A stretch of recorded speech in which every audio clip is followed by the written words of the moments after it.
السلام علیکم every one. یہ بہت ہی انسپریشنل سٹوری ہے۔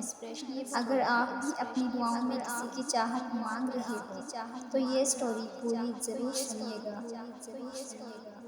نمیرہ اس رات آسمان کے نیچے تہجد کی نماز پڑھنے کھڑی ہوئی۔ گرمی کے موسم میں وہ جسم بے حد ٹھنڈا ہو رہا تھا۔ تھر تھر کانپتے جسم نے اس کی ہمت توڑ دی تھی۔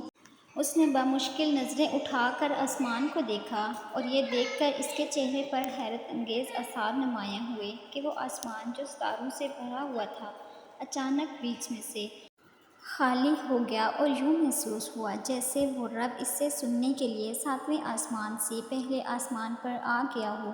وہ اس صاف آسمان کو گھورتی رہی۔ اس کا چہرہ اب گیلا ہو چکا تھا۔ بہتے آنسو اس کی تڑپ بڑھا رہے تھے۔ ندامت اور شرمندگی کے ساتھ زبان سے الفاظ چھین لیے گئے تھے۔ وہ لڑکی جو ہر بار رب کے سامنے اپنی خواہشات کا ڈھیر لگا دیتی تھی آج رب کے سامنے اس کی محبت اور رضا مانگنے کے لیے جھکی تھی۔ آج وہ رب سے رب کو ماننا چاہتی تھی تو الفاظوں نے اس کا ساتھ چھوڑ دیا تھا۔ وہ بالکل اور تنہا آسمان تلے رب کے حضور بیٹھی اپنے جانے انجانے میں گھرے کیے گئے گناہوں کی سزا گناہوں کی معافی مانگ رہی تھی۔ چند ہی لمحوں میں اب اس کے بعد پھر نظر آسمان کی طرف اٹھائی اور کانپتے الفاظ کے ساتھ بولی، میرے اللہ پاک مجھے سکون دے۔ اور پھر شرم سے اس کی نظریں جھک گئیں۔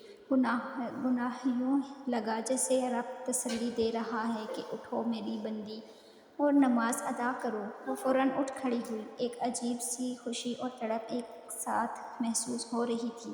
کانپتے ہاتھوں اور لرزتے جسم کے ساتھ اس نے ہمت باندھ لی اور بہتے آنسو کے ساتھ اس نے نماز ادا کی۔ آخری رکعت میں اسلام پھیر کر اس نے پھر آسمان کو دیکھا۔ اس کا دل چاہا کہ وہ یوں ہی ساری رات بیٹھ کر آسمان کو دیکھتی رہے اور رب سے باتیں کرتی رہے۔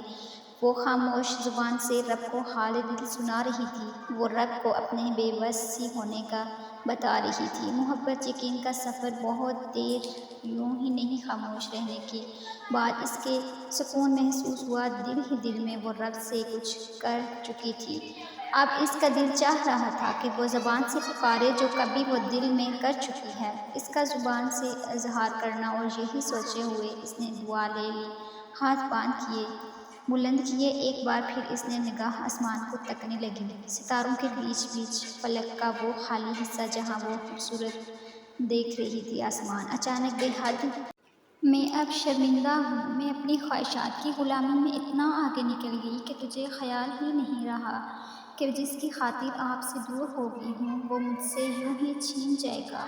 کئی راتیں رونے اور تڑپنے کے بعد مجھے احساس ہوا کہ میرے ساتھ ایسا کیوں ہوا، کیونکہ میں نے آپ سے دوری اختیار کر لی تھی۔ یہ سب کہتے ہوئے اس کی آواز کپ کپا رہی تھی اور ندامت بے بسی کی شدت سے اس کا جسم لرزنے لگا۔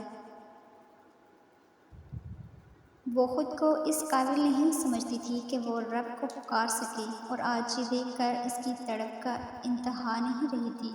وہ رب اسے سن رہا تھا۔ اسے دل میں ایک عجیب سا یقین تھا کہ وہ رب اسے دیکھ رہا ہے، اس کی بات سن رہا ہے اور یہی بات اس کی کیفیت کو بدلنے کے لیے کافی تھی۔ اس کے آنسو بہت تیزی سے بہنے لگے تھے اور تڑپ اتنی شدت سے تھی کہ اسے سمجھ نہیں آ رہا تھا۔ اس نے اب اپنی آنکھیں بند کر لی تھیں اور اس کی کیفیت میں وہ جو کچھ کہنا چاہتی تھی وہ کہہ گئی تھی۔ بار بار ایک ہی بات اس کی زبان پر تھی کہ میرے اللہ مجھے کوئی اشارہ مل جائے کہ آپ نے مجھے معاف کر دیا۔ یہی کہتے کہتے اس کی آنکھیں کھلی تو ایک باریک سی روشنی آسمان پر نمودار ہوئی تھی جو اس کی نظر پڑتے ہی غائب ہو گئی تھی اور اس روشنی کو پاگلوں کی طرح آسمان میں ڈھونڈنے لگی، مگر وہ تو شاید ایک اشارہ تھا۔ وہ رب کو اتنی پیاری تھی، اسے آج پتہ چلا تھا۔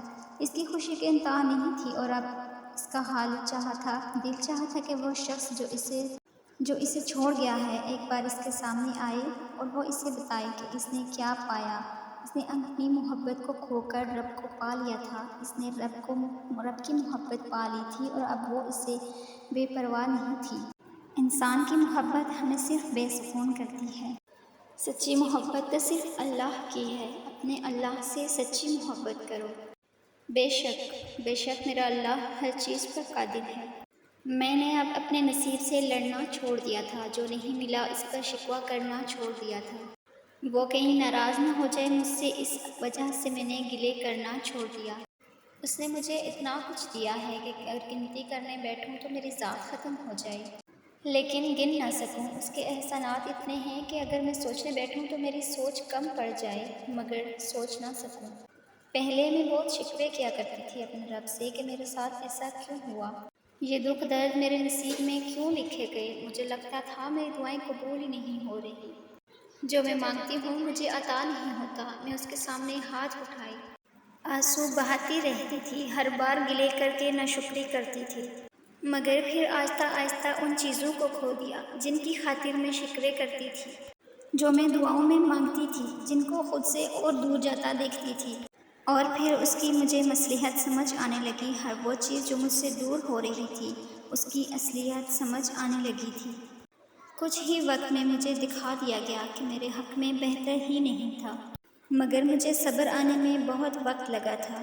ہر وہ رات جو میں نے نیند سے خالی گزاری، اس کی تکلیف بہت زیادہ تھی۔ میں نے اپنا غم اپنے اور رب کے درمیان رکھا، کبھی کسی کو پتہ چلنے نہیں دیا۔ میں ہر روز رات کی تنہائی کا انتظار کرتی تھی، جب میں تنہائی میں اپنے اشک بہا سکوں، اپنے رب سے اپنے لیے سکون مانگ سکوں۔ پھر میں تنہائی میں اپنے آپ کو سکون میں سمجھنے لگی تھی، ہر بات اپنے رب کو بتا کر پرسکون ہو جاتی۔ میں نے اپنی تنہائی میں اپنے درد میں اس رب کو پایا، اور پھر جب مجھے سمجھ آیا کہ وہ مجھے اپنے قریب کر رہا ہے، جب میں اسے پکارتی تو اپنے دل میں اسے محسوس کرتی، پھر میں نے اس کی محبت میں اپنا آپ کھو دیا، اس کی رضا میں راضی رہنے لگی، اور پھر مجھے ایسا سکون ملا، اور پھر مجھے ایسے سکون ملا کہ اب اللہ سے بات کیے بغیر دل بے چین رہتا ہے، اور اب مجھے پرواہ نہیں ہوتی کہ کون میرے ساتھ ہے اور کون مجھ سے دور جا رہا ہے، بس اس کا ساتھ ہی اب میرے لیے کافی ہے۔ کیوں رک گئے ہو؟ کیوں ایک ہی ادھورے قصے پر یہ سوچ لیا ہے کہ زندگی ختم ہو گئی؟ کیوں خود کو اتنی بے چینی میں ڈال رکھا ہے؟ حقیقت اور وسوسوں میں بہت فرق ہوتا ہے۔ تمہارے وسوسے جس چیز سے تمہیں خوف زدہ کرتے ہیں، تمہارے رب کے پاس ان وسوسوں کا حل ہے۔ اگر تمہاری مشکل بڑھ گئی ہے تو کیوں یہ سوچ کر بھول بیٹھے ہو کہ تمہارے رب کی پہنچ اس سے کہیں آگے ہے، تمہارے رب کی پہنچ ان خدشات سے کہیں افضل ہے، اور پھر کیوں ہاتھ پر ہاتھ رکھے بیٹھے ہو؟ زندگی کا نام ہے گرنا اور پھر گر کر سنبھلنا، گرنا ہے اور پھر سنبھل بھی جانا ہے، تو پھر چھوڑ دو اس ضد کو جو چلا گیا، اس کے حق میں سلامتی کی دعا کرو، اور جو پاس ہے اس کے لیے پردہ داری کی دعا ہے کہ ہر انسان پردہ دار رہے، اور یہ جو دو چار رشتے باقی ہیں قائم رہیں۔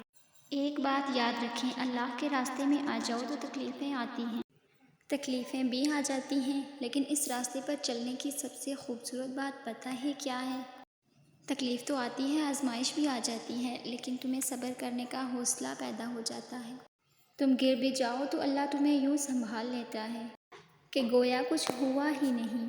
تمہارے اندر نیکی کا جذبہ پیدا ہو جاتا ہے، تم مانگتے ہو تو صرف اللہ سے، اور تمہارا یقین اللہ پر مضبوط ہو جاتا ہے، اور تم ہر مصیبت میں الحمدللہ کہتے اور صبر کا دامن پکڑ کر چلتے ہو۔